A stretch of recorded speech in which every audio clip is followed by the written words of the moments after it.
really hope that the tail end of that burp did not get picked up on the recording. But if it did, Brian, I will let you know. I'm going to leave this in, too. Hello.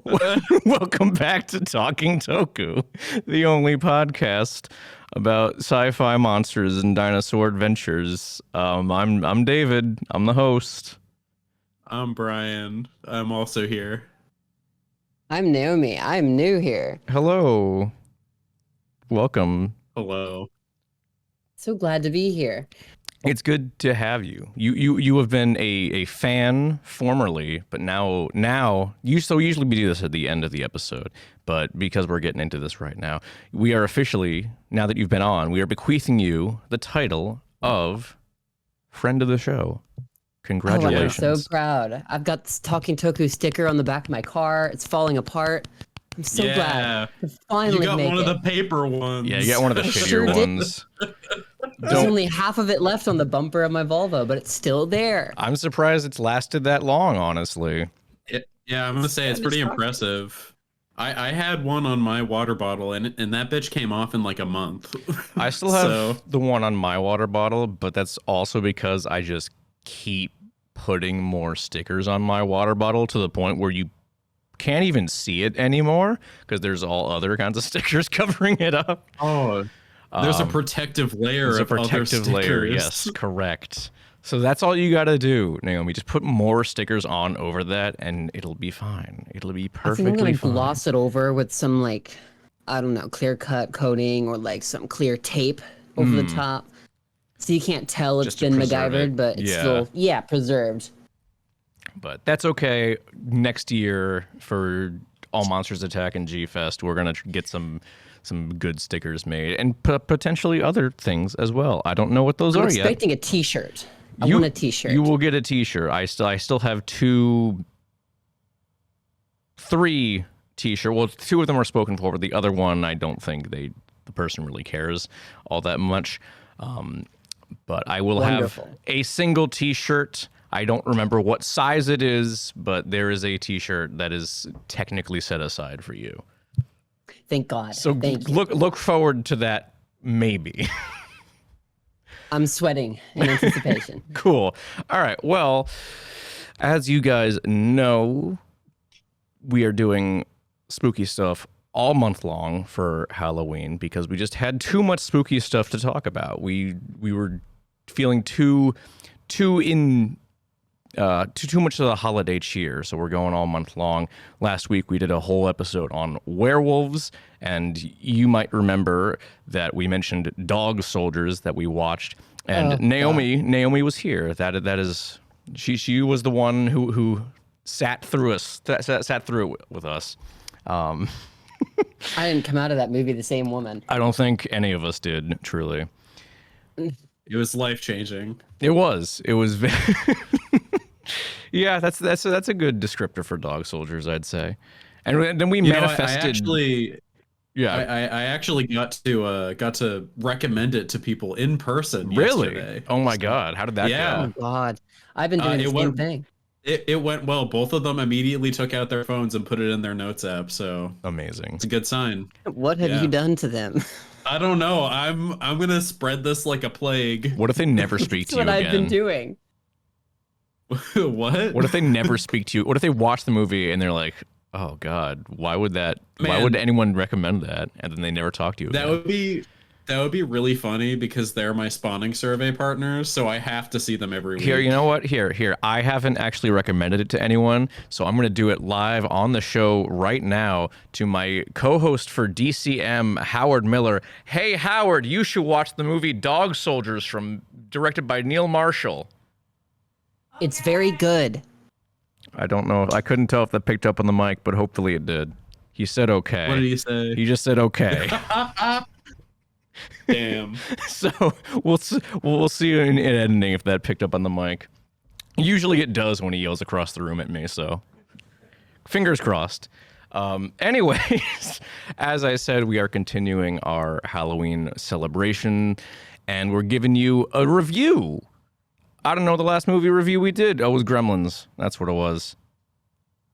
Oh. Yeah. Gremlins 2. Yeah, so we're giving you a spooky movie review. I think we talked about this last week. Matango, 1963's Matango from Ishiro Honda. It is a movie that I've wanted to be watched for a long time, and I just never got around to it. And I thought October is the perfect time to watch it.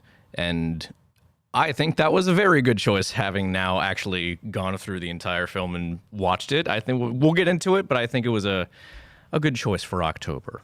It was real spooky. I'm going to agree. It's a really good choice. Yeah. All right. But before we do all of that fun stuff, we got some news to talk about. So, Brian, what's going on in the world of the gamer to start us off? Oh, gaming news. Your favorites. You should play the clip of Phil Spencer saying gaming and God, everyone you cheering. love that clip. It's a real pick-me-up. I love it. Alien Isolation is finally getting a sequel after 10 years. I can't believe it. I still can't believe it, to be honest. Neither can I. Because, again, 10 years, a 10-year gap is ridiculous for a game. That's like a billion years in video game time. Mm-hmm. It also hurts to know that it's been 10 years since that game came out. Yeah. There is that aspect of getting old. Don't remind me. Again, I think I told you about this separately, but like we both had that realization of Godzilla 2014 being 10 years old earlier this year, and like, damn, we're fucking old, brother. But yeah, I didn't really think about that with Alien Isolation until pretty recently. And yeah, so Al Hope, the creative director of Alien Isolation, put out a statement. On the statement makes it sound really bad. It's really not the best choice of word on my part, but I guess press release, we'll say, on the 10th anniversary of the game, which was October 7th? Question mark? That's when the article went out, so I'm assuming that's the case. It reads, "To our fans around the world, it's hard to believe that it has been 10 years since we embarked on our journey with the release of Alien Isolation. When we started developing Alien Isolation, we had one guiding principle: to create a truly authentic experience that went back to the roots of the Alien franchise. A new story capturing the atmosphere and terror of the original 1979 movie masterpiece. It's been nothing short of incredible to witness your passion for the game over the years and see it reach so many players around the world. Your boundless enthusiasm, excitement, screams, and steely courage in the face of cinema's greatest killer have been profoundly rewarding. Whether you're a Nightmare Mode veteran or stepping into Amanda's Ripley's shoes for that thrilling first attempt, good luck. We wanted to express our deep gratitude. It was a dream project brought to life by a brilliant team, and the reception you have given it over the years is extraordinary. On the 10th anniversary, it seems only fitting to let you know that we have heard your distress calls loud and clear. Today, I'm delighted to confirm on behalf of the team that a sequel to Alien Isolation is in early development. We look forward to sharing more details with you when we're ready. Once again, thank you. Until next time, Al Hope." So we don't know a whole lot, just that, hey, a sequel's happening. So we don't know when, we don't know what the story's going to be. Is Amanda just going to follow in her mother's shoes and just be alien fodder, basically, for the next however many years she lives? Maybe. I don't know. Yeah. Or maybe, like, well, actually, I don't know. I mean, do we have any information on how long she, like, lives for? No. Did they ever say that in the movies? If I remember correctly, the director's cut of Aliens has Ripley seeing like a picture of her daughter, who at this point, I don't even know if she was named Amanda back in 1986. It shows a picture of her, like her daughter, like as she is now, and she's like an old woman. So she lives to be old in that timeline, I guess. Who knows if that's gonna stay canon for if we get more Alien Isolation games, but you know what that means? Infinite sequels. Keep making them over and over again. She just continues to survive. You'd think that they would have told Ellen, like, hey, yeah, your daughter went through a ton of the same stuff that you did, but like even more, so she's cooler than you technically. Yeah. Yeah. But who knows? I don't. Yeah. There's literally no details about this game, but I'm excited for it. I'm mostly excited to see like what they can do like on a technical level, because the AI in Alien Isolation was like the thing that like got most people talking. And 10 years removed, like there's a lot more you could do now with video game AI than you could 10 years ago. So we'll see what that holds. I think that'll be really interesting. I still haven't played it. I haven't finished it. So I got it back in 2014. I even had the Facebook memory pop up on the 10th anniversary of me posting that I got the game. And I played like 4 missions before I gave up because I just got kind of annoyed at the AI. Like, just okay, maybe it's just a skill issue, of course, but I never touched it again until very, very recently, because with Alien Romulus, and I watched a bunch of the other films leading up to it. I'm like, man, I'm in an Alien mood. I want to play Isolation. That seems to be the case with a lot of people. I've seen a lot of people playing Alien Isolation. And now I'm like, I think 4 or 5 missions from the end of the game, but I haven't touched it in like a month. And I'm like, I just got to finish it. I just got to do that final push. I got to do it. So fingers crossed I actually can go back and complete that task I set out to do 10 years ago, but we'll see. Damn, I am the only one here who's beaten it. You are. You're the only true gamer among us. I guess so. I mean, I only beat it once, but I probably would have if it wasn't so long. It is a long game. It's a long game. Like, I'm terrified. There is a point where you think it's gonna end, and then it just keeps going. Mm-hmm. So, yeah, it's pretty spooky though. I've been playing a little bit of it recently. And yeah, that AI is rough. You gotta. the only way to do it is you play it in the pitch darkness. You can't do it in daylight. No, there's no way. I couldn't get through it. You play it in pitch darkness, and you also have the noise detection mode on. Yes. Oh, that it picks up sounds from your microphone. Yeah. And the alien will hunt you down. Yeah. That is terrifying. Yes, exactly. There's no way. That's the point. I can barely get through horror movies. Getting through a horror game is impossible. All right, well, moving on. We got some more good news on season 2 of Monarch: Legacy of Monsters. Also weirdly connected to Alien in a strange way, sort of, barely. But Amber Midthunder, who of course was the star of Prey, has joined the cast of season 2 of Monarch: Legacy of Monsters, in a heavily recurring role. She will appear as Isabel, described as, quote, an intelligent and powerful businesswoman. Not a lot of details to go on there. That's not cool. But so her character, she's a girl boss? Is that the character? We have a gatekeeper, a gaslighter, and now a girl boss. And God damn right. Go, dude. I knew there was a reason Monarch was the best thing the MonsterVerse has done in the last 10 years. I'm scowling that you said that.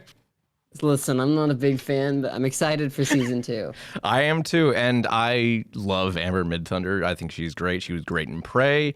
And if I remember, she was great in Legion, which is what I first saw her in, which, God, that was probably a long time ago now, too. Now that I'm thinking about it, I'm going to look it up. That was probably also like 10 years ago. Oh, no, 2017. Okay, not too bad. But yeah, she was great in Legion, great in Prey. I think that's the only 2 things I've seen her in. Oh, she was in the Avatar series on Netflix. Who was she in that? I have no idea. I don't know. I didn't watch it. I haven't watched it. I didn't care enough about it. That was my. That's how I felt. Who was she? Oh, she's Princess Yue.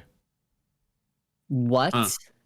Really? Okay. That's an interesting choice. I haven't touched the live action Avatar stuff with a 10-foot pole because why would they Why would they live action it? Yeah, no, exactly. But apparently she was unrelated.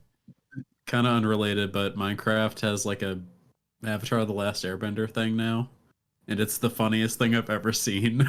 What do you mean? How? How so?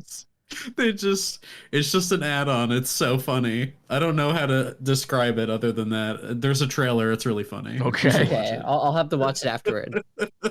I'll let you know if it hurts me.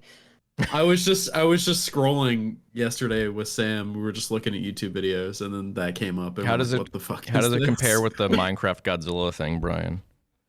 I mean, it actually looks like don't get me wrong, the Godzilla one had a shit ton of effort put into it, but this one has like custom animations and stuff. Oh, okay. It's pretty wild. Interesting. All right. Yeah.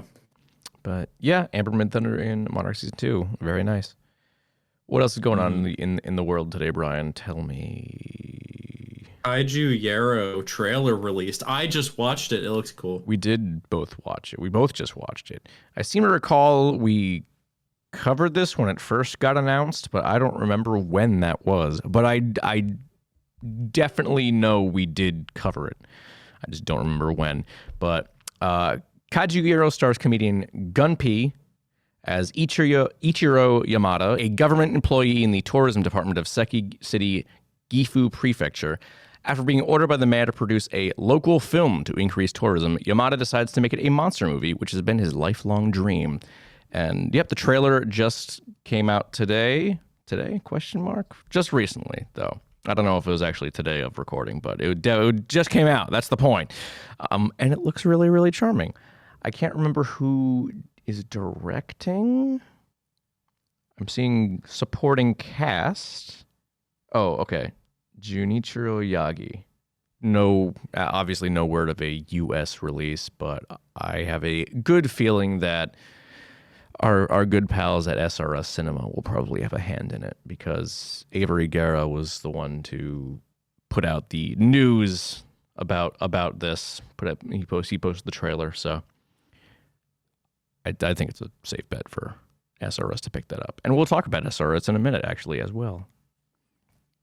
Whoa, foreshadowing. Yeah. I'm so good about this, at doing a podcast, aren't I? I guess so. Thanks. I'll agree with that, yes. Thanks. I appreciate all the positivity on this show, Brian. You really make it worth doing. You're welcome.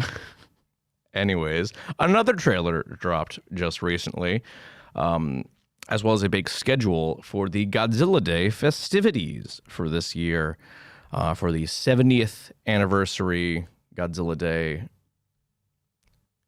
And just honestly, judging by the schedule itself, there doesn't seem to be a whole lot, which is kind of weird. It doesn't seem like they're doing anything big for the 70th anniversary. I don't remember. I was kind of surprised by that. A lot of people were like, I can't remember exactly what the schedule was, and I should have brought it up. But yeah, there was just like the screening for this short film that we'll talk about in a second. I think there was probably something for Godzilla Battle Line. I'm pulling it up now because I just had it open and then completely forgot after I closed it. Let me see. It doesn't seem like there's a whole lot of stuff going on. There's the movie marathon. All right, well, this is not translated, so that's not helpful. There's the screening for the short film. Mm-hmm. Yeah, no. I can't seem to find the page I was on before anyway, so. Yeah, neither can I. I'll keep looking. I can find the schedule in Japanese, but I can't find a translated version.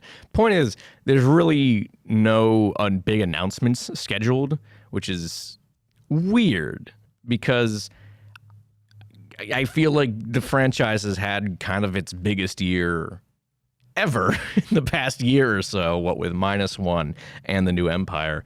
But I don't know, maybe Toho are just like, yeah, we had a good year. That's all we got. The best number anniversary is already passed. That's true. Last year was the biggest one. You can't get much better than that. Don't you guys want to celebrate Godzilla raids again? Yeah, that's about the reaction I got. 70. Well, that'll be next year though. We'll swing back around. Don't worry. When you said Godzilla raids again, my face melted off and just flowed down onto I heard the scowl start appearing digitally through my earbuds. I could hear it happen. Well, Brian, if your face melted off, how are you still talking? I don't know. Okay. Magic. All right. But there was a trailer for the Godzilla Fest short film, which I'm a little torn on. We've obviously been a little harsh on the last few Tokusatsu shorts just because they seem like an afterthought. But this one, I don't know. It seems like they're they gave him like an actual budget this time around. Like it looks a lot more expensive than the last few did, which is nice. Only a little bit though. More so like in the set design, like all the like the actual miniature sets look like really, really good. The suits on aside from the Jet Jaguar suit, which is pretty new, obviously. Yeah, that thing looks good. Godzilla. Yeah. He's looking rough. Final Wars Goji's looking rough. That's a 20-year-old suit. I'm convinced that they bring him out for these things and then they just like throw it right back. No, absolutely. That's exactly what they do. I think every so often they'll bring it out for like a press thing, but I think that's it. And then Ghidorah, which is even that's the GMK suit. That's even older than the final Goji. Horrible. He's looking a little rough. So bad. The underside of his necks, the scales are kind of just they look like a fish that ate a little too much and it's like swollen out. It does. It's like it just looks bad. It looks like if you just like blow on it, it'll just all flake off and then it'll just be bare necked. It feels like if you got too close, the smell might knock you out. Oh my god. I don't like that. You're absolutely right though, but yeah. He looks so rough. I've seen a lot of people saying they hear King Caesar's roar in the trailer. I didn't get that personally, but really, I've never heard that. Yeah, it's apparently like right near the end, but I don't know. I mean, it would make sense because this year is the 50th anniversary of Mechagodzilla. It would be nice to see them acknowledge that in some way. And listen, if those two suits are still kicking, I'm sure the Final Wars King Caesar suit is still around somewhere. I don't want to see what become of it. I was gonna say I'm not hopeful for how it looks, but I'm sure it still exists. Oh, it's gonna look so so messed up in that film already. I know. Even when the suit was brand new. So I almost kind of have like a morbid curiosity. I kind of like, how bad would it look? I don't know, because I feel like they have some of those suits, like the Final Wars ones, especially like on display at like pop-up museum exhibitions, but I don't know for sure. But we'll find out on November 3rd. So stay tuned. We'll let you know how it is. I am a little upset that they haven't said anything about a new Gemstone short, which I'd be a lot more interested in because I would be way more excited for that. Yeah. I really liked Gigan Rex. I really, really liked the Megalon short, and I would have. I cried watching Gigan Rex. Really? When Requiem started playing. Oh, that's fair. Yeah. But yeah, I hope they do because I feel like last year, especially like the Megalon one was kind of a surprise. Like they didn't really say anything about it until like 2 days before the festival happened. So maybe that'll be the case this year. Who knows? Yeah, I mean, this is also the 70th anniversary, so I'd be really hoping they'd have something cooking. It makes no sense for something like this. They have nothing in the works. Not even anything like, because again, there's no big announcement scheduled, but it's weird. It's weird that the 70th anniversary, they don't seem like they're doing anything to celebrate it. I mean, I guess technically -1 was their 70th anniversary film, but I don't know. I can't remember whose turn it was to go on the news, Brian. Was it yours or mine? I think it's mine. Okay. Yeah. SRS Cinema acquires Hoshi 35 for U.S. distribution. You're goddamn right they did, and I'm really really excited for it because I figured I figured this was gonna happen, especially with SRS because they're the kings of bringing indie kaiju over to the States. But Hoshi 35 is one I'm really excited for. It's directed by Hiroto Yokokawa, who did Great Buddha Arrival and Nezura 1964, which I wasn't. Both of those I was kind of whatever on, but I appreciated what they were trying to do. But Hoshi 35 looks like kind of a more traditional kaiju film, and it's got one hell of a cast. We have Megumi Odaka, obviously who played Miki Sagusa, Jun Hashizume. Yes, I think I got that right. Who was also in Godzilla vs. Space Godzilla with her, and as well as Ultraman Z. Daijiro Harada, who I think he was the guy, Brian, the Hobbies Pteranodons guy from Godzilla vs. Mechagodzilla 2. God, the legend himself. He's in it. Oh, he's back. Right when the world needed him most. So yeah, I think one of the Elias from the Mothra trilogy was in here, but I don't remember which. I think there is one of them. I just cannot remember who. Megumi Kobayashi. I found her. There she is. But I mean, this is a huge cast of like veterans of the kaiju. Like we have people from Return of Godzilla, we have people from Final Wars, Ultraman the Next, Gamera the Brave, Godzilla vs. King Ghidorah, Godziban, Godzilla vs. Destroyer, GMK. Yeah, there's a ton of people who have been in the kaiju films. Looks like details are being finalized, but SRS is expected to soon announce pre-orders for Blu-ray and VHS special editions because I know they like to do that for early 2025 with a wide release DVD to follow later next year. And I think it has co-directed by Daisuke Sato, who did Hell from Beyond the Fog. I don't know if movie. He is doing the special effects. I assume so. Doesn't say who's doing it, but I assume he's heavily involved in them. So yeah, I'm excited. I'm really excited. I might peer pressure you, Brian, into getting this so we can do a review. Oh, on it. Don't you worry. I just looked it up on IMDb and I'm interested. Okay, cool. I don't have to peer pressure you. Plus, I have to see it for the Pteranodons guy. He was very important for my personal development. Yeah, I don't think Naomi knows of the reasoning behind this. I think you should tell her. No, I don't. It's really stupid, but it's funny. Okay. The line for Mechagodzilla 2, where he's just Pteranodon. I don't know. I forgot the line. No, Dave. it's literally hobbies, Pteranodons. Oh yeah, and I put that as my on my dating profiles for a while. It was great. Yeah. So all of 2 people in the world will get that reference and be like, "Oh yeah."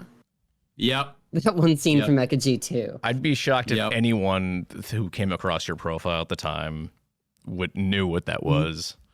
I mean, it wasn't on there when I met Sam, so. Oh, so she probably didn't. She probably wouldn't even known though. I don't think she's only seen at that time. No. I think she's only seen the original. That's true. I think it means you need to show her Mechagodzilla 2, Brian, so she can understand. I would rather not watch that movie. What? I don't like Mechagodzilla 2. You're a sad person. Why? You're a sad person. Mecha G2 is a fun time. Nah, damn!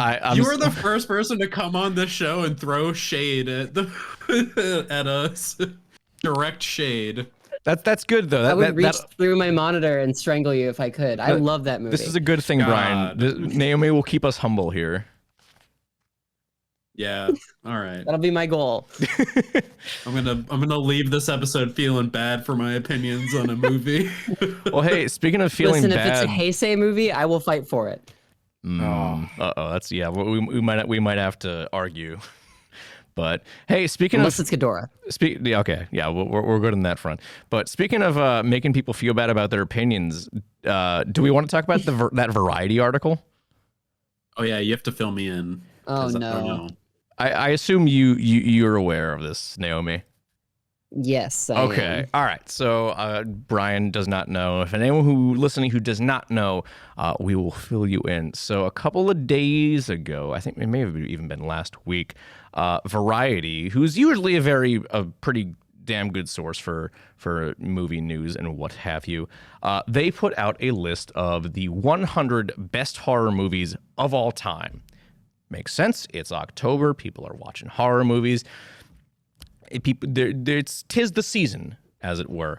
And coming in at number 47, which is not too bad, not too shabby, was the original Godzilla, which is great. I'm glad it's on there. I'm glad it's getting that kind of recognition. The issue people took with it was the little write-up underneath. Sit your ass down, Brian. You're gonna be mad about this. I'm already sat down though. Well, sit down again. Okay. Stand up and then sit back down. I mean, I just relaxed in my chair. That's like sitting down again. Good. I'll take it. Good enough. So I'll read it off to you verbatim. He's one of the most spectacular of all movie monsters, and also one of the most grandly preposterous. It's between those two poles that Godzilla lives, occupying an uncanny valley of kitsch awe. Towering over buildings, elevated trains, and telephone wires, he smashes through as if they were toy models. Actually, now that you mention it, with skin like shag carpeting, plates that line his back like small fur Christmas trees, and eyes so beady they're just this side of puppyish, the radioactive beast who stomped Tokyo is a walking metaphor for the nuclear devastation suffered by Japan during World War II. As such, he's as serious as a figment of 20th century horror as the cinema ever gave us. But he's played by a man in a dinosaur suit, and on some level, we always know that we're watching a tacky, ingenious, apocalyptic puppet show. The original kaiju film is still the most compelling, a lavishly somber orgy of destruction. If that ain't the most backhanded compliment I have ever fucking read from any news media site ever. I want to find who wrote that. I just want to find him. Let me scroll up and see if I can find who wrote it. Man, that was a big icky take. Oh, there's a That bunch. is someone who just doesn't get it. There's a bunch of They different just people don't get it. who did this. There's, let's see, 1, 2, 3, 4, 5, 6, 7. There are 8 different people who wrote this list, so it The could fact be that any they of were these. all okay with that blurb is what drives me absolutely nuts. So naturally, the Godzilla fandom had a minor meltdown over this, but I think it was justified. Like One of the few times. Yeah. One of the few times, yeah. Yeah. This franchise just won a fucking Academy Award, and it's been 70 years since this movie came out, and we're still going on about how, quote, fake it looks. Are you fucking It's shocking serious? to me that apparently professional movie critics or people that find themselves like educated in cinema still find a way to rag on Godzilla because of the genre. Like, a tacky, ingenious, apocalyptic puppet show is insane. Tell me you don't get it in as little words as possible. Right there. Sitting in at number 12, by the way, is King Kong, the original King Kong, which They were made with the same. Oh my god, it makes me so What? mad. The fuck? and It's the same formula. lovely, guys. lovely write up of King Kong for this article, and so I see a lot of people talking about this, and because this conversation comes up every so often, I see a lot of people talking about this being like kind of racist. You know, people are only viewing it like that because it's a Japanese film, and for a while I never really kind of subscribed to that. I was just like, I don't like throwing that around so haphazardly. But between this and I don't know if you saw this a few months ago, Naomi, there was a thread that was making the rounds. It was this guy, he was talking about this conversation he was having with this so-called film buff about a scene in one of the Kill Bill films. I don't remember which one.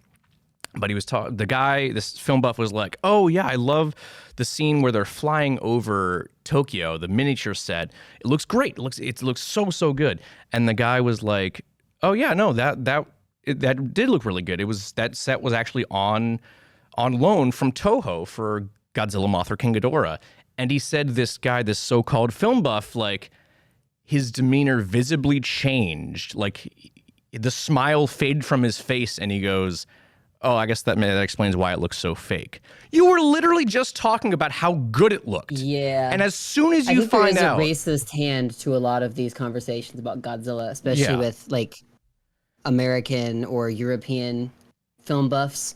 They look at anything Godzilla as something that equates to just being Japanese and look down on it. yes, insane. And I was also thinking about this when this first came out, when this was going nuts. 1976. Do we know what happened in the year 1976? A lot. Well, A lot happened there. a lot happened in 1976. But in the world of film, Dino De Laurentiis's King Kong came out. Oh, yeah. And the year, presumably the year after, because I assume that was how the Academy Awards happened back then. The year after, King Kong, Dino De Laurentiis's King Kong, won an Academy Award for Best Visual Effects. Good for them. One of the main things they used for effects was Rick Baker in a King Kong suit. This was 20 years after Godzilla had been doing it. How is Godzilla, the original Godzilla, this cheesy and fake if we're giving out Academy Awards to films that are clearly very inspired by it? I don't understand. Because they're American. Because they're American. Because they're American. They were directed by white guys. That's exactly. Why. There's racism embedded in it. Infuriating. It's infuriating to me. And you would think, again, it's been 70 goddamn years. Godzilla is more popular than it has ever been at any point in time. And we're still going on about this. There are people that are just holding on to their like personal racial biases, and they don't want to look past that to see that the Godzilla franchise is foundational for a lot of the themes explored in other films and like methods of filmmaking that are seen in so many other movies now. Mm-hmm. Godzilla started so much, and so many of these people can't look down their big scholar glasses and realize that. I learned recently that I think for a long time, I think it was until 2001 A Space Odyssey came out, Eiji Tsuburaya and what he was doing with all those effects work, that was like viewed as like peak visual effects at the time. As a culture, did the film industry just forget about that like entirely? I don't get it. I'm just gonna keep being mad about this until we move on. It could almost honestly. be a topic for an entire episode. We could do an entire episode about this. I would like to mention another thing about this list if I can. Go for it. I didn't even. The one that came right after Godzilla also makes me mad. How is John Carpenter's The Thing only number 46 on this list? That is insane. What the hell? That makes me want to kill somebody. Ridiculous. That's insane. Oh That my should be in the God. top 10 in It my should be. eyes. Okay, now I'm like going through. Oh yeah, and Suspiria is at 99. That's way too fucking low. What? Way too low. Way too low. And yeah, I This just. whole Bird- list How is the is Birds number bullshit. 48? This is insane. Oh my I'm going God. through this whole thing now Oh, because think I this is haven't just actually a looked. bad list. I think it's just a this bad list sucks, I think. The fact that What's number one? That's usually the biggest tell. Human Centipede 2 is at 92, above Suspiria. The original Jaws is number 4, which Okay. that kind of seems all right for me. Number 2 is The Exorcist, which Yeah. Texas Chainsaw Massacre is number 1. I'm sorry to tell everyone this, but it's not that scary, man. It's not really. The Exorcist, I would have never like, expected that. The Exorcist, like the reason we have like lists of things every fucking year is because things change. The Exorcist is not the best horror movie anymore. It's just not. It's not. I'm tired, and I don't think it ever was. I'm tired of it being at the top of every fucking list. It's so obnoxious. You're Sorry. really telling me Hostel Part 2 is better than Horror of Dracula? Fuck off. A Dude, this few of list these sucks feel like they were ass. put on the list just so that the critics who put this together could check off a list of, oh, I hope anyone else who reads this realizes I put this certain film in a certain spot Wait, and they won't judge me for it. Planet Terror? Do people even care about that movie? I don't think so. Oh my god. Gremlins is This on is here. just kind of paint. Where's The Gremlins Shining 2? being only at yucky. number 18 is wild. That is wild. I would have expected that to be That in the is top painfully 10. wild. Yeah, I would have put that in my top 10. This is kind of painful to read through. It's making me sad. This whole list, yeah, this Yeah. list just sucks, man. All right, hold on. Yeah, I gotta it's see. bad. I might be mad. Wow. No. Oh no. Okay, never mind. Whew. Evil Dead 2 is at 34.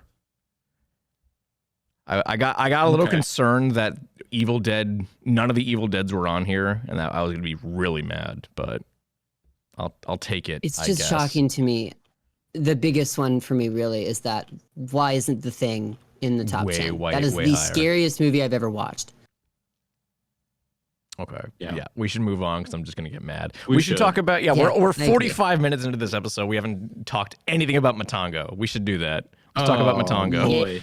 Yeah, I love this movie. Let's talk about something good. Yeah. Good shit. So yeah, this so far has been my favorite movie I've watched in October this year. I adored it, and we talked about this a lot. I don't know how to start. We never know how to start reviews on this show, Naomi. Just so you know, this is par for the course. Okay. But Brian usually keeps us on track by going into the plot. Should we go into the plot? Oh yeah. How about you guys talk about the plot? Why Because don't I do it all the time. I guess. Okay. I think we can do that. I think so. I think we have it in us to. I think so. I think our opening scene of the movie is like a fade in from the Tokyo skyline as our first character, our titular character, the Oh professor. yeah, because he's telling us this story in the present time. Like this is a whole Yes, flashback. yeah. I forgot about that. Yeah. So yeah, he's talking about going on a fun little boating trip with his good friends, and things don't last. They're not all fun. Things are not good for very long. No, not at all. For A mysterious fog rolls in, and then the storm comes, and they capsize on a mysterious island that's filled with this kind of creepy, dark, black fog. And the set design already is incredibly scary and kind of otherworldly. It's not at all something. This movie begins not at all like other Honda films from this era whatsoever. It's like a sucker punch. If you went from watching other early 60s Honda films to this one, the tone and atmosphere is totally different, even in the beginning. That was my main takeaway from it, is that it was such a different vibe from anything else I'd seen from Honda. I mean, the movie he did right before this was King Kong versus Godzilla. If you had watched that and then gone right into this, you'd have been like, this is the same director? Are you sure? And then he did Goddamn. Atragon after that, but I've never seen Atragon, so I wouldn't know. That doesn't. You have to see I that. haven't seen Atragon. But then he It did is Mothra versus also a Godzilla. whiplash to that movie. Well, okay, so that's kind of what I figured. So it's just a very, it's a much darker film, and we'll get into more of that. But yeah, so Before we get too far from the storm part of the movie, just want to shout out that fucking scene where that ghost ship goes by. Oh yeah, that Gave was me incredible. chills, dude. I love like nautical like horror and stuff, and This ghost movie ships are so does creepy. nautical horror so well too, especially in the set design. yes, Like Yeah. when they arrive on the island and they discover the much older wreck that's like an older sailboat that's there and it's decayed pretty badly, and they walk inside it. Oh my gosh, It's incredibly well done. Yeah, and it's like terrifying. it's one of like those central locations for the rest of the movie, and I think it's important that they took the time to make it look as creepy as they possibly could have, because they knew they were gonna have to set so much of the film in that location. It's funny you mentioned that ghost ship, because do we ever get any closure on that whatsoever? No, I don't think so. I don't Okay. remember any closure. We don't get closure on it, but I always thought it acted as just kind of like really strong, kind of ominous foreshadowing that the direction you're heading, no one comes back alive from. Yeah, that makes sense. Damn, you're almost better at analyzing these movies than we are, Naomi. I love this film. I'm obsessed with this movie. Maybe you Painfully should so. be the host of this show. We'll retire. No. We'll retire. This is all you. Don't retire. You're Yeah. handing the crown down to me. I'm so proud. Yeah, we'll send you all the passwords and all the documents. Great. I'll talk only about Heisei All Godzilla yours. and Matango for the next 30 years. Oh, hold on. We can't have Talking Toku being positive toward the Heisei films. We can't do that. Maybe we won't give you It's the... just against our brand. it's I'm not gonna use both of you. Oh, goodness. All right. What The brand is changing. The brand is changing. Oh, no. All right. Well, what were we It's talking? also in the ship too. Once that the nautical horror that we were talking about, Oh, yes. after they capsize and they find that ship, that's where the central theme of the big scary mushrooms and mold come in. Oh man, they made those mushrooms look so icky. I love it. Very icky, and oddly, a lot of them were kind of phallus shaped, like They very were. masculine looking. I mean, Which mushrooms I kind wonder of... if there's a subtext there. I don't know.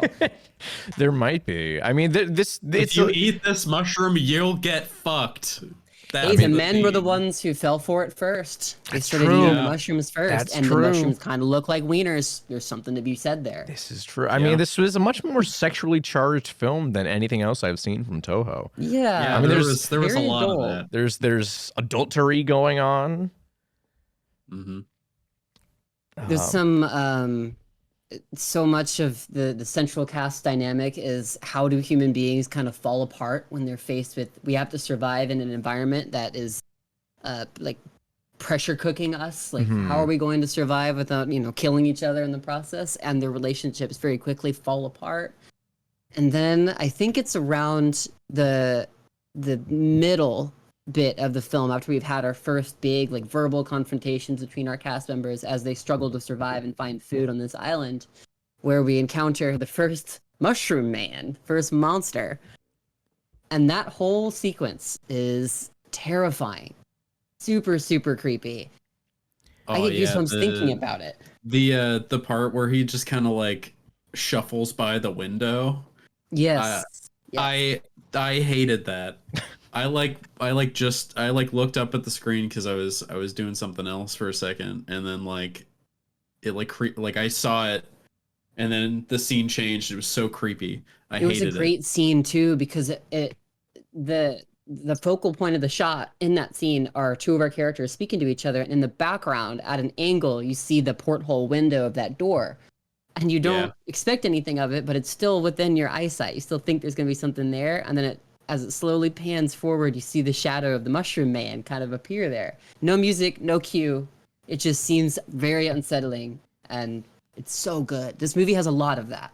They do a lot with like the shadows early on to like kind of fill you with a sense of dread. Like, what is this thing? Because we see a lot of the mushrooms, but we don't really know what else is on this island. Because they mention that like there's no animals here whatsoever. There's that one bird that they see that turns around immediately upon coming into close proximity to the island, but there's like no other life whatsoever on this island. So like we have no idea what could possibly be out there making noise, causing moving shadows in the ship.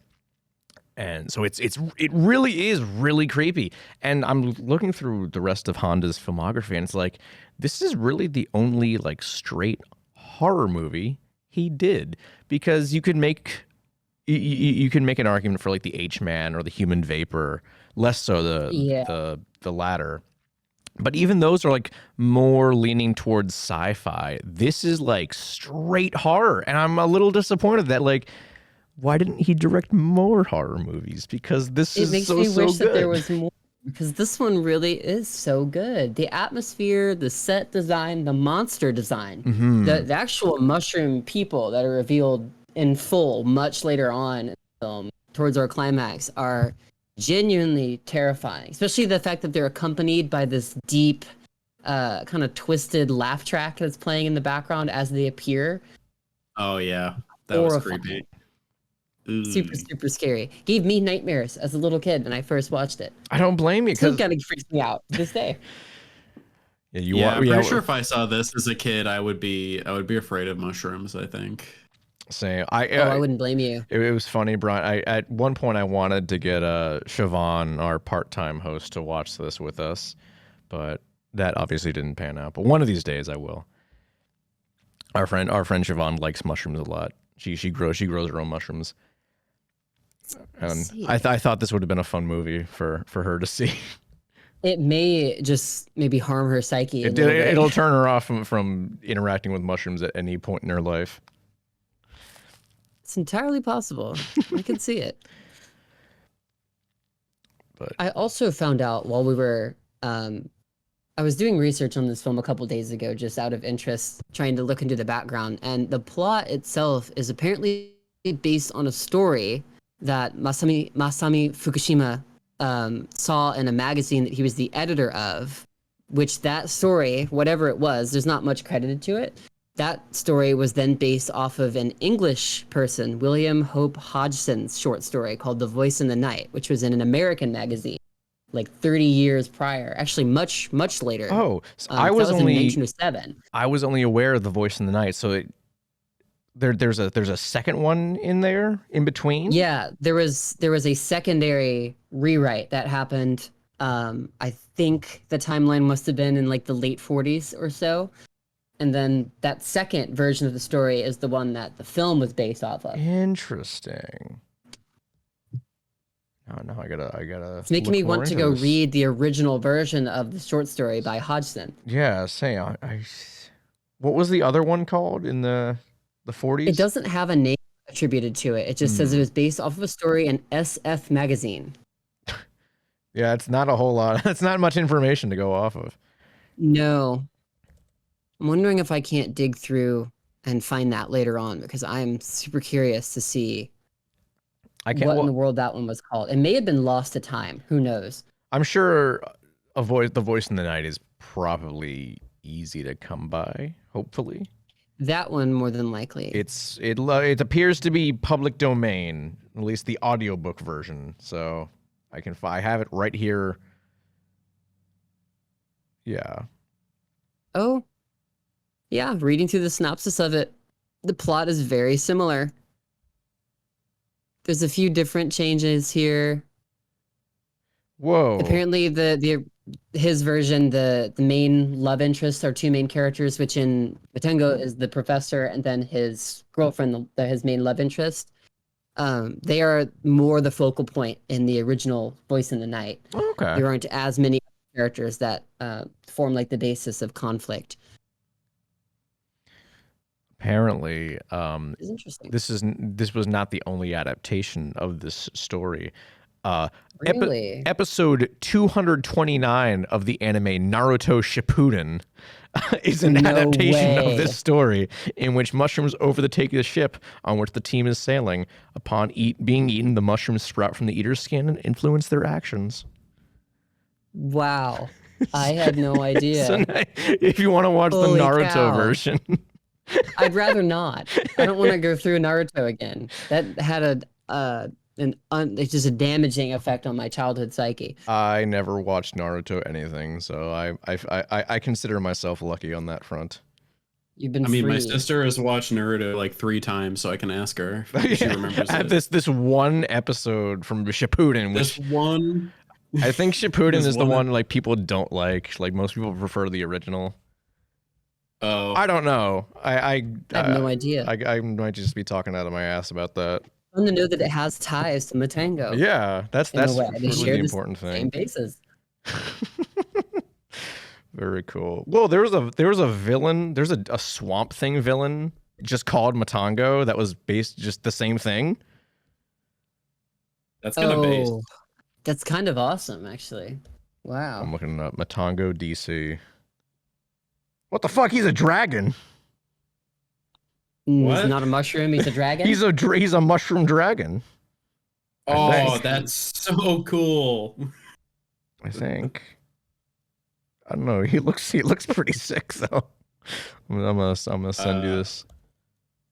Anyway, shit, we that looks like a Dark Souls Dude, boss. that's insanely cool. That's what fucking in sick, the world? dude. That's amazing. Damn. Wow. What were we talking about? knew- We got way I never off knew I track. needed a mushroom dragon in my life. But Honestly. here we are.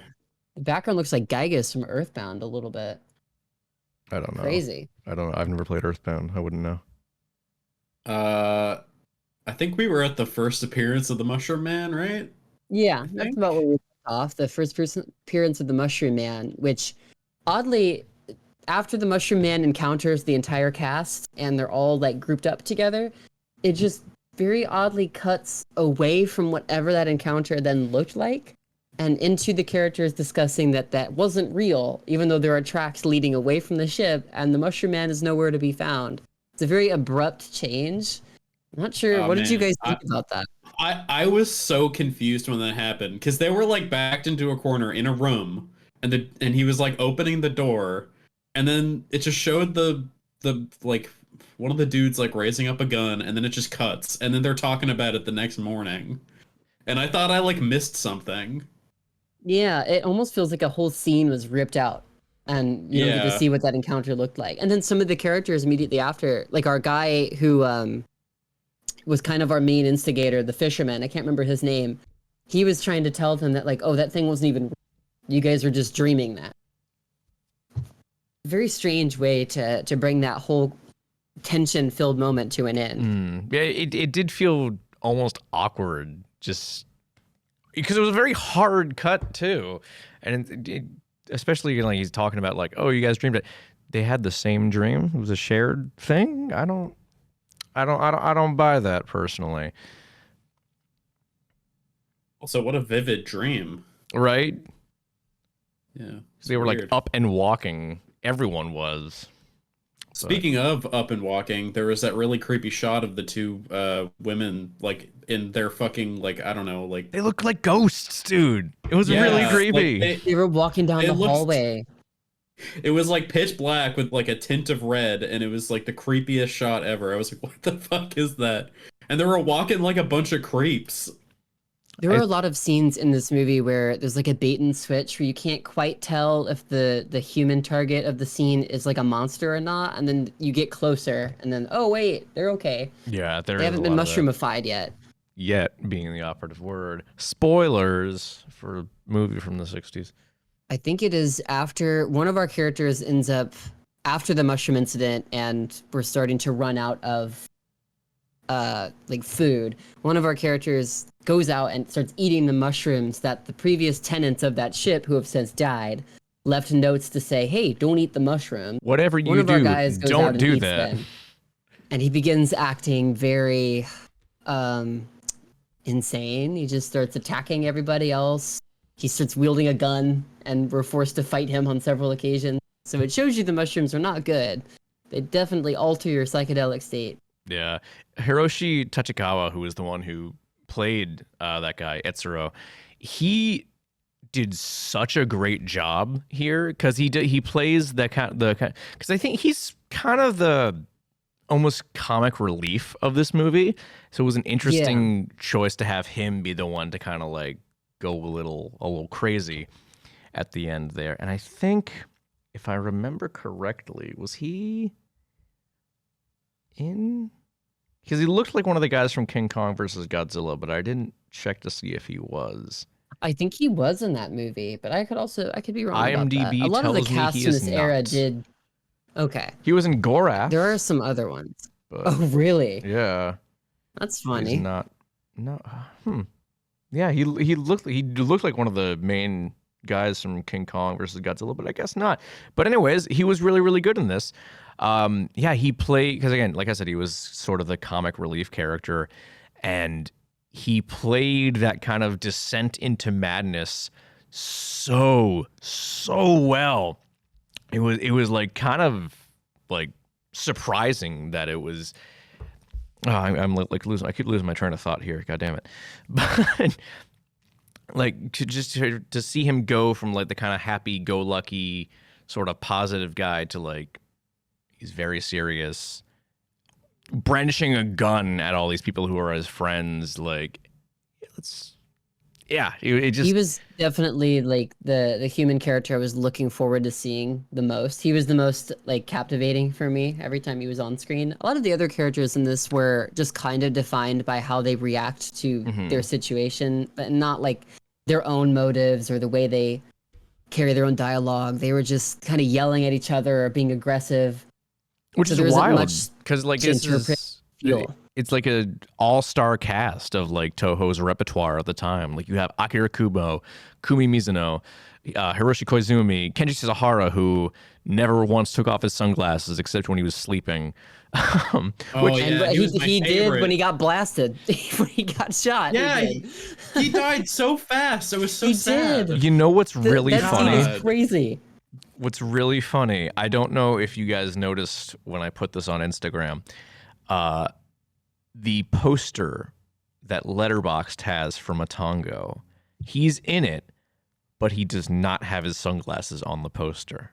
No way, really? I'm like, this is part of his character. This is false advertising on Letterboxd's part. He's only ever seen in those sunglasses. I don't know what happened there with the graphic design department, but yeah, that's some bullshit. It is. I remember we were coming up with reasons for why he wore those sunglasses the entire time on a foggy ass dark island. Oh yeah, why is he still doing that? They were exploring like the bowels of the ship, and I was like, bro, this is literally hampering your ability to survive right now. It was like pitch blackness, and he was like, nah, I gotta look cool, man. I think like, he's the only character. Even when nobody can see your face, even when no one can see your face, you still keep them on. Which is a shame, because like Kenji Sahara with a little bit of stubble is like. He's pretty good looking. Yeah, I won't lie. Yeah. Same with Hiroshi Koizumi. He was getting a little bit of stubble at the end there. Like, I was about to say, our entire cast are pretty raising my eyebrows. Attractive people. Part. Yeah, we've got like a pretty hot main cast here, and then they all get obliterated. Yeah. Which is unfortunate. And I also have to say that our comic relief guy, our sunglasses fella, he's the only one I don't think he's the only one that doesn't eat a mushroom at all. Yeah. The entire time. Yeah. He just gets killed by other means. He gets killed by a regular gun. What a bummer. Yeah. Everyone else at some point indulges themselves in the mushrooms, and besides our main character, the professor, they all end up becoming one of the Matango, the mushroom people. I think it's only revealed towards the end that the mushroom people, like their population is at least in like there's like 20, 30 of them, or maybe even more. So this has been happening. Yeah, it's very freaky. Yeah, because the first one, the first few we see are like the kind of transitional, like kind of in between mushroom and human, and it's not until like the end when Mami from Kumi Mizuno kind of lures Kenji into the domain, I guess, of the Matango, that we learn like, oh, there's a lot more not humans here because they've gone into a more advanced state of mushroomness, I guess. I don't know what the correct word would be there. They look like the mushroom men from Dark Souls 1. Yes, I knew you were going to bring that up. I knew he was. Listen, I did it when we watched the movie, and I have to do it now. I'm sorry that there wasn't a mushroom haymaker, but I at least alluded to the fact that there's going to be some mushroom antics going on. No, honestly, when I saw the mushroom men, I imagined them throwing a killer haymaker, and it was all set for me. It was good enough. Okay. Wonderful. I will say, David, you mentioned The Last of Us correlations here. Yes. And rewatching the film when we did, after you said that, I see it way more with the development of like how the humans became more and more Matangified, I Right? guess. It looks so much like how the zombies in that game slowly kind of decay and become more and more inhuman. So good.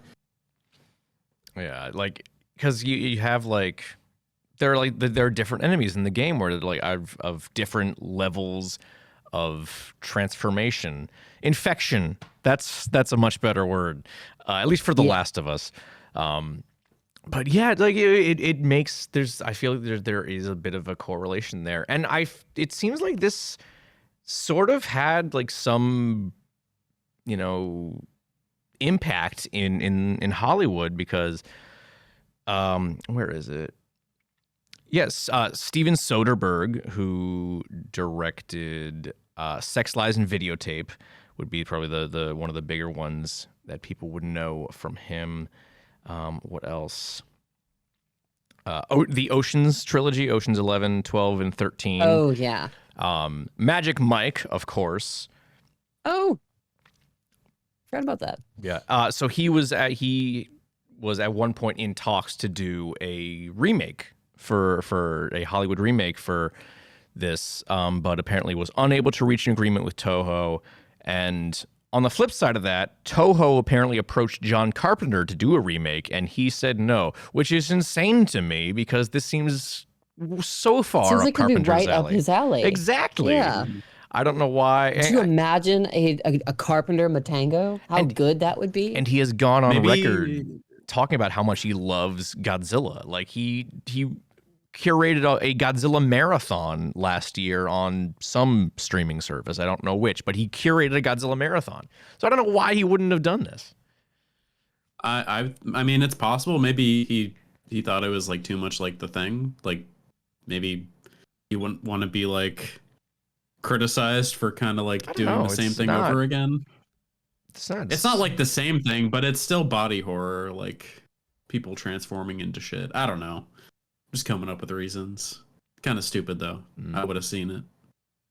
Yeah, no, it would have been fucking I mean, it doesn't say when this happened, so this could have been like much later in his career when people weren't really all that thrilled with his work. I know like kind of like late 90s on, people weren't super jiving with what John Carpenter was doing. I don't know. I haven't seen most of his stuff after all this being said though, like this movie doesn't need a remake. No, it doesn't. It still looks so good as is. Like it does. I feel like making a modern version of this would make it less scary. I think so. I like the simpleness of a lot of this film and the atmosphere of the sets. I don't think it could be captured with modern technology at all. I think you're right. I think the lighting in this movie did so much heavy lifting. Like I just don't think you could redo that, especially in Hollywood where people don't really care about that anymore. Yeah, if you were, you would need to get like someone who like really, really knows what they're doing when it comes to horror. If you would want to remake that, and who knows? Like we're getting that. Is it The Human Vapor getting a remake? It's one of the Transforming Humans films. I think it's The Human Vapor is getting a remake for Netflix, and who knows? Like if that ends up doing well, like there's no reason to think we couldn't get more Toho films remade. I don't know if Matango would be one of them. I would imagine they'd probably try to keep it like on the lower budget side. It's probably why they're going for the Transforming Humans stuff, because there's not a whole lot you need to do effects wise. But I don't know. I feel, especially considering this is based off of a short story, I feel like that means there's more flexibility you could do. I mean, how many times have we gotten adaptations of different H.P. Lovecraft stories? Too many times, I'd argue. Too many times. Okay. Most of it's pretty bad. I've only seen a couple, so I wouldn't know. Oh, I did actually find the short story, but it's like all in one long paragraph, which is really weird. I don't know why. Okay, whatever. I'm gonna have to read through that and mark it up. I would love to right after watching Matango. Yeah, right. What else? Is there anything else we want to talk about before we move on? I've kind of run out of things. I'm not sure. It's the good. only thing I can think It's of really is that good. the movie is great, and the strength of it really is in the atmosphere, the set design, the lighting, the actual mushrooms themselves, and then the way that they're used. It is like one of the most atmospheric of Toho's special effects films, I think. Yes, I agree. You can kind of argue that, the Bloodthirsty trilogy is a little more on that side, but those are like that's Toho doing Hammer style horror. It's a little different. Like this is still like on that kind of cusp of like, tokusatsu monsters. I mean, yeah, the Bloodthirsty trilogy is still tokusatsu, but it's more them trying to do. I don't know how to really word this in a way that would make sense. But my point is that this feels a lot more atmospheric than any of others Toho's like kaiju stuff, because this is still a kaiju movie technically. Yeah.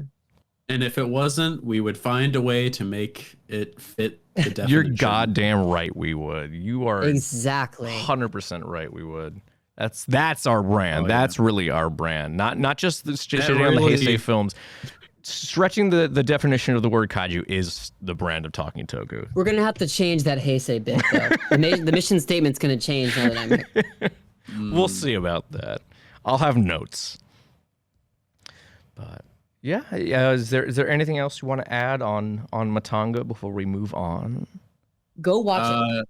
Yeah, go watch it. Yes. As a fan of nautical horror and like horror stories set at sea or like sea adjacent, like this was like S tier. Like it really scratched that itch for me. I love like just like horror movies on ships or like on like deserted islands and shit. It was so good. Real good.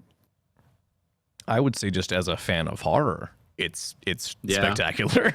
Like I said, it's the best movie I've watched all month for October, and I've watched a lot of horror this month so far. So I like to I think still I know think what the I'm best talking the about. best horror movie I've seen this month is still The Substance, but I still need to go know, see that. I saw that in September, I think. So I can't speak on that. Our I beloved think I Quasi saw it. just did. Oh boy. She just watched it and she's obsessed with it. I can tell. Oh, our And friend of the apparently show, she loved Quasies. it. Yes, our friend of the show, Quasies, went to go watch it, and she loved it. Which means if she liked it and you guys liked it, I really have to go see it. So I will do it. you I do. swear. It's so good. Honestly, Dave, we should talk about You it. think you want to do a whole episode on it? I do. There's a kaiju at the end. Hey, it counts. There you go. Well, we'll think about it. I mean, we have a big a big Halloween special to do before the end of the month. So Honestly, I would do an extra bonus episode just to talk about it. maybe next month, just to give ourselves Okay. some time. Okay. I wouldn't be opposed to seeing it again. I will say that. The only thing is that I think it's out of theaters here, so I'd have to Oh, wait really? till it's on VOD. Okay. Yeah, Well- it's already out. That's fine. We'll make it work. We'll make it work. Mm, But okay. yeah, all right. So I guess we'll move on to our final segment. What new cool kaiju thing are you checking out right now? And as our guest, Naomi, you get to go first. What new cool kaiju thing are you checking out right now? Other than Matango, of course. So I haven't had much time to explore a lot of kaiju stuff that I haven't seen yet or that I'm excited for, just because this last semester, this so far, this semester of grad student adventures, I guess, has taken up all my time, almost. Although I did rewatch kind of on my own the Rebirth of the Monster again just a couple days ago because it is beloved to me, and rewatching it again I love it even more, and I'm not gonna stop defending it. Damn, and you were giving us, you were saying like we should all watch it because Brian has never seen the Mothra trilogy. Yes, I would have love not. to. If you like some of the goofiness of the Heisei era films, those movies have it turned up to 11, and it's ridiculous. It is so much fun. There's a Furby that pisses on a child in the second film. Like, come on. Oh my god. It's insane. These movies are so strange, and I love them. All right, I'd be down. We should definitely do like a 3-way watch party, and we should get Quasi's in on it, I think. And then we should do an episode on it because the Mothra trilogy is amazing. Not so much in quality, it just I'll let you guys experience that firsthand. I mean, I've seen them. I've seen them all. I know what to expect. This is just new territory for Brian. But I would be down. We might have to get other friend of the show, Donnie Winter, to come on for that too. Because I know he would love to talk about the Mothra trilogy. And Mothra Leo too, who is a queer icon in a way. I think Donnie and I have a lot to talk about with Mothra Leo. You guys could just do the whole episode by yourselves, and we can just probably take a load off. But Brian, what about you? Anything? What have you been checking out? Me? You? Man, not a lot. Nothing. I've been very busy with also school, so. Okay. Yep. Yeah. You know what though? I think I told you about this. I did have to do a small little paper on a marine protected area, and I chose the Mariana Trench. So I didn't specifically talk about the Meg, but I talked about its home. That is kaiju adjacent. That is kaiju adjacent. That counts. And I wrote the shit out of that paper. It was probably one of the best things I've ever written. So, yeah. Hey, a trench was used to defeat Godzilla in Godzilla -1. Oh, very true. Trench, but it's similar. That's my favorite scene in the whole entire movie. Oh my god, we didn't get to talk about that. We didn't talk about what our favorite scene in the whole entire movie for Matango was. Oh my god. Oh, we didn't. We should share that. Let's go in order. I'll go last. How could we forget? Let's rewind right now. Go back. You guys can go first. Are you asking me to edit that, Brian, and put this in? That's so much work. I mean, I didn't explicitly ask you to do that, but we did just leave enough time for you to put it in. All right, well, Brian, you go first. What's your favorite scene in the whole entire movie? I just love the ghost ship part where it just goes by, and I really don't care that we never got an answer for it. I just thought it looked dope. It's really good. It's probably one of my favorite scenes too. Yeah. All right. Me, I think it's when they're exploring the ship, the derelict ship they find on the island, because I think I mentioned this when we watched it. It was giving me some major Return of Godzilla vibes, like the opening scene for that movie, which scared the hell out of me when I was a kid. So that definitely left an impact on me. So I was getting a lot of the same vibes, some very eerie, creepy vibes from that as I did in this. So I think that's it. And especially because that's where we like learn more about what the Matango actually is, and we start to kind of unravel the mystery of like what the hell is going on in this creepy island. So that's my favorite scene in the whole entire movie.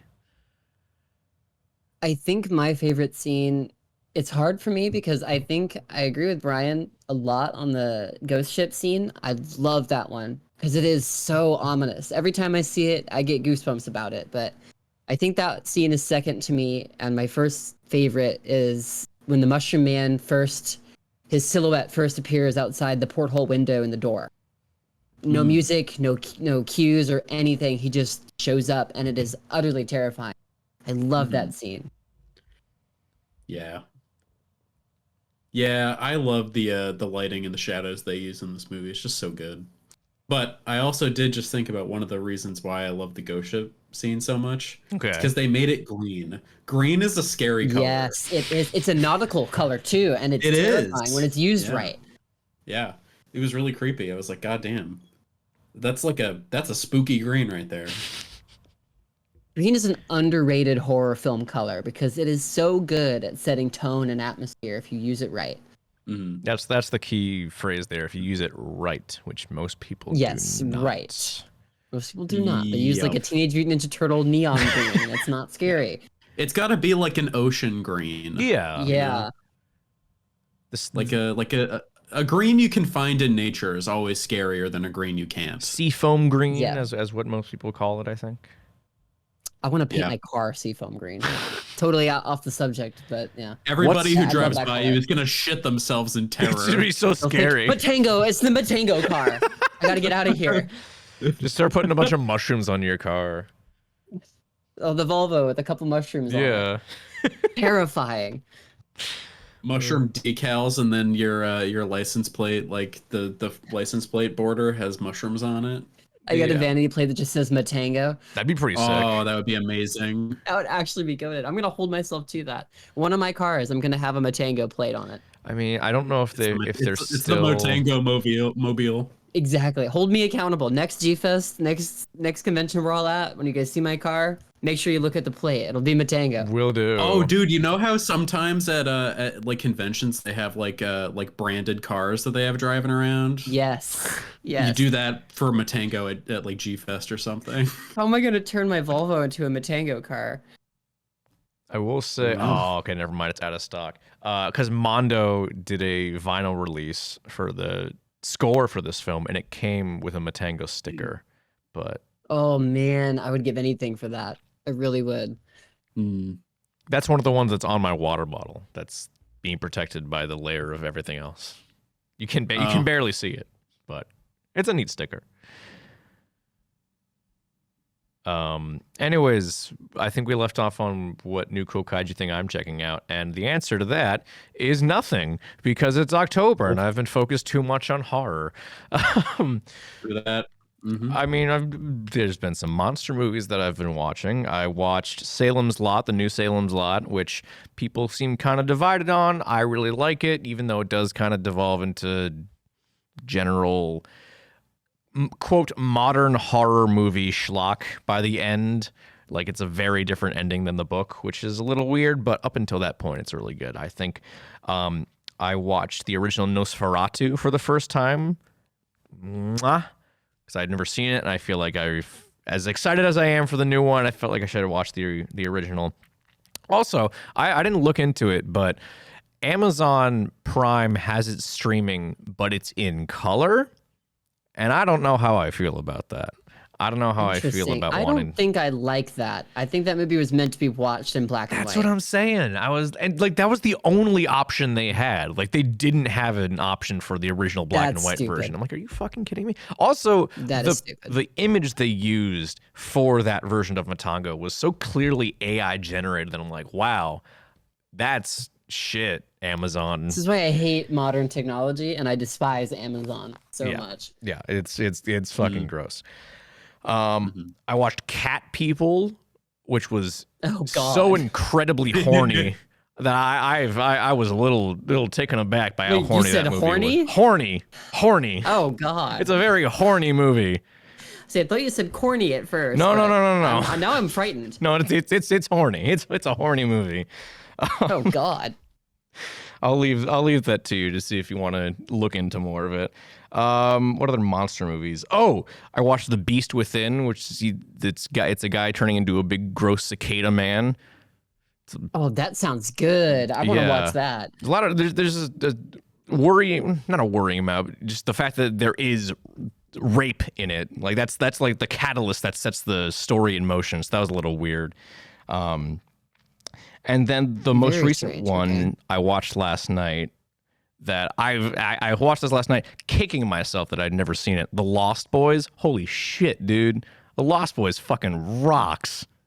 Oh, it's been so long since I've I have seen that. never seen it. Oh, Never It's real seen it. good. it's real so good. I think that's actually the first Joel Schumacher movie I've ever seen, because I've never seen any of his Batman movies. Yeah. I've also never seen the Batman movies either. Those ones in particular. I've seen 89. I've seen the two Burton ones, but I've never seen Returns or Batman and Robin. One of these days, though. But yeah, The Lost Boys was excellent. It is like almost everything I want out of like a vampire movie. It was just so much fun. So much fun. But I've seen it now. All is right with the world. But all right. I think that's it. Shall we tell everyone what we're doing for our actual Halloween episode, Brian? I have forgotten. So I was gonna. That was my next question. Do you even remember what we're doing? So I guess the answer for that is yes. Well, yeah. So this I can't remember what led to this. There was some backstory, but I don't remember what the backstory was.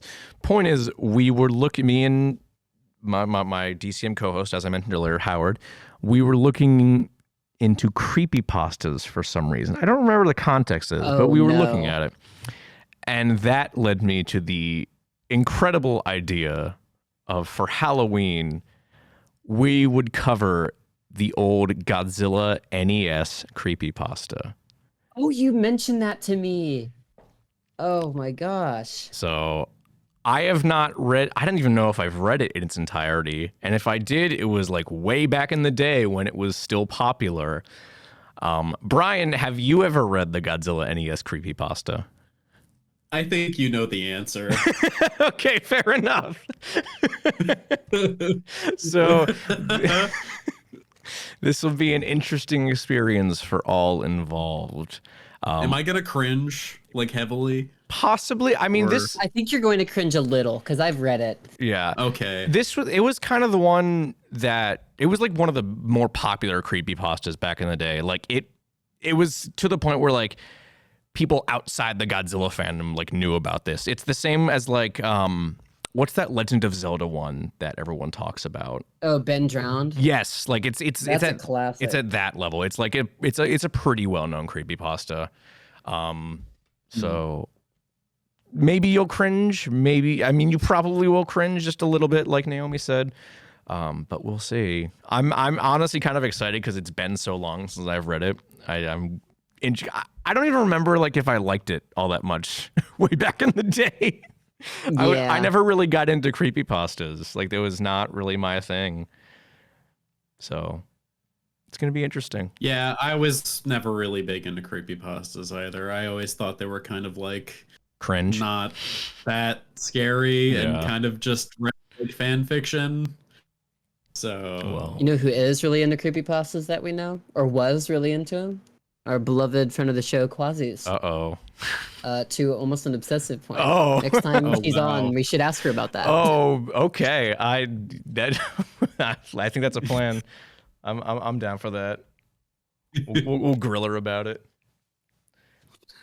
All right, but yeah, Cannot wait. keep an eye out for that episode on Halloween. So technically, Halloween is on a Thursday, and we typically upload on Fridays. But for one time only, I'm breaking my rule, and I'll upload it on Halloween to make sure it still comes out in October. So we'll have a Halloween funny. episode on Halloween. it's funny because people don't know that you're usually done editing it before Friday. Oh, So no, you're just- absolutely not. I usually edit No? the day after we record, so I will edit this tomorrow, and it will be done tomorrow, but it will not go up until Friday. That's just Yeah. because I want it. I want when we were developing the show, I wanted to have a set day and time to upload. That was just me, because we're recording on Tuesday. If we were to upload it as soon as I was done, typically the episode would be posted on Tuesday, and then today, this one would be uploaded on Wednesday. It's like, no, what's the point of that? I want it on a specific time. Fridays at 12. And There we go. everybody just fell asleep. Yes, that's on you, Brian. You're the one who brought it up. I blame you. It's all your fault. All right. Anyways, you can find us on Facebook and Twitter and Instagram and YouTube and Twitch, all that Talking Toku. Yeah. We're streaming Resident Evil 6 now. Yeah, by we the did it way. like once, and I don't know. The best Resident Evil game. No, don't you dare. Yeah, that's actually Resident Evil 5, Naomi. Sorry. Oh yeah, Yeah. my bad. It's 5. RE, That's the best one. RE5 fucks. Chris punches a boulder. Punches a Like, boulder, and it's the best thing I've ever seen. That's maybe my we should favorite do a scene. Resident Evil. We should do a Resident Evil 5 Talking Toku review. Oh my god! Please, that'd be so I want to be in fucking that good. one. That would be so I love good. RE5 so much. We You could have to let me on that We one. could just do a Resident Okay. Evil like retrospective on the entire series. It's kaiju, so There are It'd be like kaiju. 10 hours long. It would be It's gonna 10 hours long. It would be. Yes, you are correct. There's so many games. There's so many spin-off games. I could make Resident Evil 5 10 hours long. Are you kidding me? I mean, I think 6 is one of the only mainline ones I haven't played. It's 6 and 7 are the only ones I haven't played. You need 6 to play is great. 7. 7 is fantastic. I have 7. 7 is an amazing video game. You need to play it. Genuinely, yeah. It's been That's just sitting a on my really good shelf for It is years one. now. It is one of the best pieces of horror Okay. I've interacted with. Period. Okay. So you It's should big talk, Brian. I better It not be is big disappointed. talk, and I mean it. Okay. I better not be disappointed. it. I better not be disappointed. The only downside to the entire game is just Ethan sucks. I've also heard that's it. it takes a noticeable downward shifting quality once you get to the boat. Everyone says that about the second half of Resident Evil games. Mm. It just Fair enough. happens. All right, but Resident Evil 5 is a high all the way through. this is true. That's true. That's true. That Yeah. never stops firing on all cylinders. But yeah, anything else we want to say before we say goodbye officially? Naomi, is there anything you want to plug? Anything I want to plug? Yeah. I think I'll plug Quasi's again. Yep. If you're a fan of cute little kaiju things, go check out Quasi's Etsy shop, their personal shop. Got a ton of cute little Godzilla trinkets. Is the shop Go up buy right 'em. now? No, I think it's on hiatus right now. Yeah. So stock and add some new designs. But if you're a fan of super cute little kaiju trinkets, go check out my best buddy's little Yeah. shop once it's back open. Get yourself some goodies. I got some goodies right here. I have a Titanosaurus keychain on my keys, and I love it to death. I have a ton of little keychain goodies on my backpack. It's good She stuff. is amazing. Her art is great. I saw the commission that from you, Yes. or that you know what I mean. The commission Could I, she did. could I mention what that is? Like what the reason is for Yeah. why I commissioned that? Please. Before we go. So growing up, me and my little sister were obsessed with Godzilla, obviously. We were huge Toku kaiju fans since we were very little. And my little sister was very much into Anguirus. She was obsessed with Anguirus and still is. And when we were little kids, we played a ton of video games together. It was the foundation for the creative process, and what made us into the people that we are now was video games and Godzilla, essentially. And as little kids, we would always play Godzilla Destroy All Monsters Melee on the GameCube. And because we were really close and still are, as kids, we often looked at each other as like, I'm Mario, you're Luigi, you're Tails. And with Godzilla, I was always Godzilla. And for her birthday this year, which is November 3rd, same as Godzilla's, I wanted to get her a commission that was like, here's us as when we were kids playing Destroy All Monsters as usual. Me, Godzilla, you, Anguirus, and you whooping my ass. I love that, Naomi. That's so sweet.